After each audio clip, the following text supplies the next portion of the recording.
Alimentlərlə əlaqədar işçinin əmək haqqında tutulmalara dair yeni norma müəyyənləşib.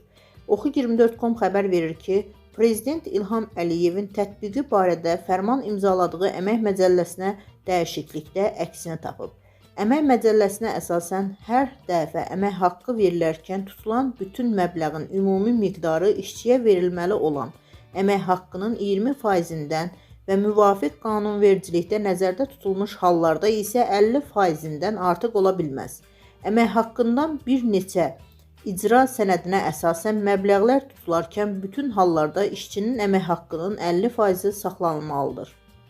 Müəyyən edilmiş məhdudiyyətlər islah işləri çəkərkən, habelə alimentlərin tutulması, sağlamlığa vurulmuş ziyanın ödənilməsi, ailəni dolandıranın itkisi nəticəsində zərər çəkmiş şəxslərə vurulmuş ziyanın ödənilməsi və cinayət nəticəsində vurulmuş ziyanın ödənilməsi zamanı işçiyə verilən əmək haqqından məbləğlərin tutulmasına şamil edilmir. Dəyişikliyə əsasən sonuncu hallarda tutulmaların məbləği işçiyə verilməli olan əmək haqqının 70%-dən çox ola bilməz. Başqa sözlə, islah işləri çəkərkən, habelə alimentlərin tutulması, sağlamlığa vurulmuş ziyanın ödənilməsi, ailəni dolandıranın itkisi nəticəsində zərər çəkmiş şəxslərə vurulmuş ziyanın ödənilməsi və cinayət nəticəsində vurulmuş ziyanın ödənilməsi zamanı tutulmaların məbləği işçiyə verilməli olan əmək haqqının 70%-dən çox ola bilməz.